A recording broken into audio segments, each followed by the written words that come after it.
بسم اللہ الرحمن الرحیم رب یسر ولا تعسر واتمم بالخیر۔ مومنین کرام، ماہ رمضان المبارک کے چوتھے دن کی دعا اللہ کے مصطفیٰ پیغمبر صلی اللہ علیہ وآلہ وسلم کی زبانی ابن عباس ہیں راوی، ابن عباس ہیں اس روایت کو نقل کرنے والے رضی اللہ تعالی عنہ، روایت کرتے ہیں کہ پیغمبر اسلام نے چوتھے دن کے لیے جو دعا تعلیم کی ہے اس کے لفظ کچھ اس طرح سے ہیں: اللہم قونی فیہ علی اقامت امرک واذقنی فیہ حلاوت ذکرک واوزعنی فیہ لأداء شکرک بکرمک واحفظنی فیہ بحفظک وسترک یا ابصر الناظرین۔ دعا کے ان کلمات میں سب سے پہلا جملہ اللہ تبارک و تعالی کے اوامر کو قائم کرنے کا ہے۔ ایک ہوتا ہے نماز کو پڑھنا، ایک ہوتا ہے نماز کو قائم کرنا، ایک ہوتا ہے روزہ رکھنا، ایک ہوتا ہے روزے کو قائم کرنا، ایک ہوتا ہے حج کرنا اور ایک ہوتا ہے حج کو قائم کرنا، ایک ہوتا ہے دین پر عمل کرنا، ایک ہوتا ہے کہ دین کو قائم کرنا۔ ائمہ معصومین علیہم السلام اس قیام کی بات کرتے ہیں۔ نماز پڑھنا نہیں ہے، نماز کو قائم کرنا ہے۔ روزہ رکھنا نہیں ہے، روزہ قائم کرنا ہے۔ اللہ تبارک و تعالی کے احکام پر عمل نہیں کرنا ہے، بلکہ اللہ تبارک و تعالی کے احکامات کو معاشرے کے اندر نافذ کرنا ہے، ایک ماحول متدین بنانا ہے۔ بچے بھی نماز پڑھیں، جوان بھی نماز پڑھیں، بزرگ بھی نماز پڑھیں، خواتین بھی نماز پڑھیں، نماز کے لیے خاص اہتمام کیا جائے، یہ ہوتا ہے نماز کو قائم کرنا۔ تو یہاں پر پیغمبر اسلام صلی اللہ علیہ وآلہ وسلم اسی جانب اشارہ کر رہے ہیں کہ بار الہ ہمیں طاقت عطا فرما، ہمیں قوت عطا فرما اس ماہ رمضان مبارک میں کہ ہم تیرے اوامر کو قائم کر سکیں۔ تو یہ ماہ مبارک سیام اس بات کا حق رکھتا ہے کہ ہم اللہ تبارک و تعالی کے احکامات، اللہ تبارک و تعالی کی بندگی، اللہ تبارک و تعالی کی اطاعت کا ماحول بنائیں۔ ہمارا ماحول متدین ہونا چاہیے، ہمارا معاشرہ متدین ہونا چاہیے، ہمارا گھر متدین ہونا چاہیے۔ اگلا جملہ پیغمبر اسلام صلی اللہ علیہ وآلہ وسلم کی دعا کا وَأَذِقْنِي فِيهِ حَلَاوَةَ ذِكْرِكَ، بار الہ اپنے ذکر کی مٹھاس عطا فرما، مٹھاس کا ذائقہ نصیب فرما۔ عام طور پر قرآن مجید میں بھی پیغمبر اسلام صلی اللہ علیہ وآلہ وسلم کی تعلیمات میں بھی بہت ساری ایسی چیزیں جو معنوی چیزیں ہیں، جن کو انسان درک نہیں کر سکتا ہے، جن کو انسان سمجھ نہیں سکتا ہے، ان کو محسوسات کے ساتھ مثال کے طور پر پیش کیا جاتا ہے۔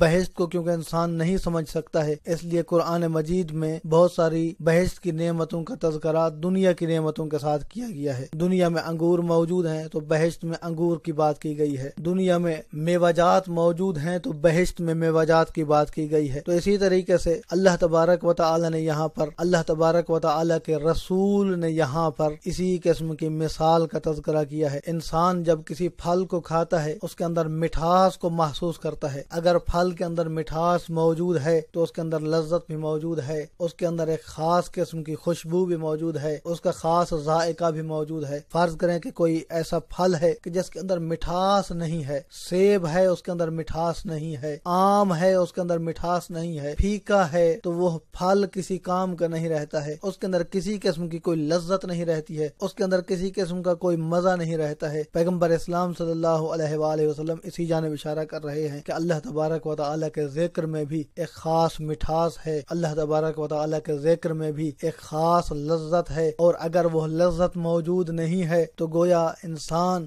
بے ذائقہ پھل کھا رہا ہو۔ جس قسم کی احساسات، جس قسم کی فیلنگز اس کی اس وقت ہوتی ہیں، وہی فیلنگ بالکل بعین ہی اللہ تبارک و تعالی کی بندگی کے وقت ہوں گی، کہ جب انسان کی روح کو احساس ہی نہیں ہے کہ انسان اللہ تبارک و تعالی کی بارگاہ میں موجود ہے، مطلق العنان بادشاہ کی محضر میں ہے، تو اس وقت تک انسان کو یہ مٹھاس، یہ اللہ تبارک و تعالی کے ذکر کا احساس نہیں ہوگا۔ اسی لیے قرآن مجید کے اندر یہ لفظ موجود ہیں، سورۃ طٰہٰ آیت نمبر 124 غالباً، وَمَنْ أَعْرَضَ عَنْ ذِكْرِي فَإِنَّ فإن له معیشۃ ضنکا، جس بندے نے، ارشاد رب العزت ہو رہا ہے، جس بندے نے میرے ذکر سے منہ موڑ لیا، اعراض کر لیا، پس اس کی معیشت بڑی تنگ ہوگی، اس کے مال میں برکت نہیں ہوگی، وہ بڑا تنگ حال ہوگا۔ تو اس مبارک مہینے میں یہ دعا کرنا چاہیے کہ اللہ تبارک و تعالی کی ذات ہمیں اپنے ذکر کی مٹھاس عطا فرمائے۔ وَأَوْزِعْنِي فِيهِ لِأَدَاءِ شُكْرِكَ بِكَرَمِكَ، اور بار الہ اس مہینے کے صدقے میں ہمیں توفیق عطا فرما کہ ہم تیرا شکر ادا کر سکیں اپنے کرم کا صدقہ۔ تو شکر بڑا ہی خوبصورت عمل ہے، انسان کے اوپر اگر یہ شکر اللہ تبارک و تعالی کی جانب سے واجب نہ بھی ہو تب بھی انسان کی عقل سلیم کا یہ حکم ہے کہ اگر کوئی بندہ تمہارے اوپر احسان کرتا ہے، اگر کسی بندے کا تمہارے اوپر احسان ہے تو اس کا شکر ادا کیا جائے۔ اسی لیے وہ لوگ بھی اس نظریے کے قائل ہیں کہ جو کسی دین کو نہیں مانتے ہیں، جو ملحد ہیں، وہ بھی شکر ادا کرتے ہیں، اور حقیقت تو یہ ہے کہ انسان جتنا بھی اللہ کی بارگاہ میں شکر ادا کرتا رہے، حقیقت میں اس کا یہ شکر ادا کرنا بھی اللہ تبارک و تعالی کی توفیق سے ہوتا ہے۔ اسی لیے اسی نقطے کی جانب پیغمبر اسلام کی اس دعا میں اشارہ موجود ہے کہ وَأَوْزِعْنِي فِيهِ لِأَدَاءِ شُكْرِكَ بِكَرَمِكَ، بار الہ ہمیں توفیق عطا فرما کہ ہم تیرا شکر ادا کریں، اور حقیقت میں ہمارا یہ شکر ادا کرنا بھی ہمارا کمال نہیں ہے بلکہ یہ تیرا کرم ہے کہ تو نے ہمیں توفیق عطا کی اور ہم تیری بارگاہ میں تیرا شکریہ ادا کر رہے ہیں۔ وَاحْفَظْنِي فِيهِ بِحِفْظِكَ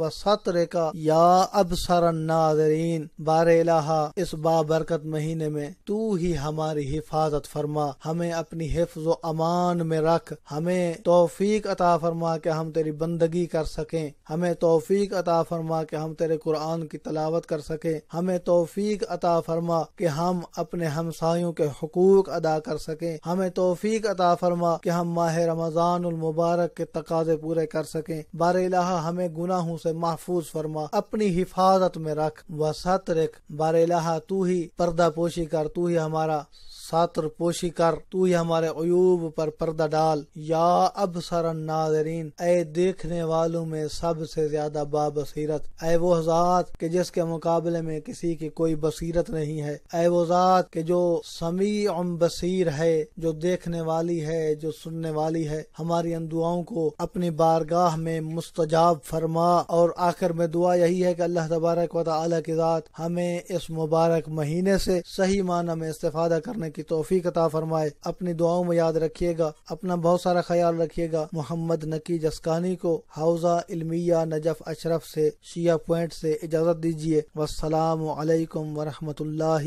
وبرکاتہ۔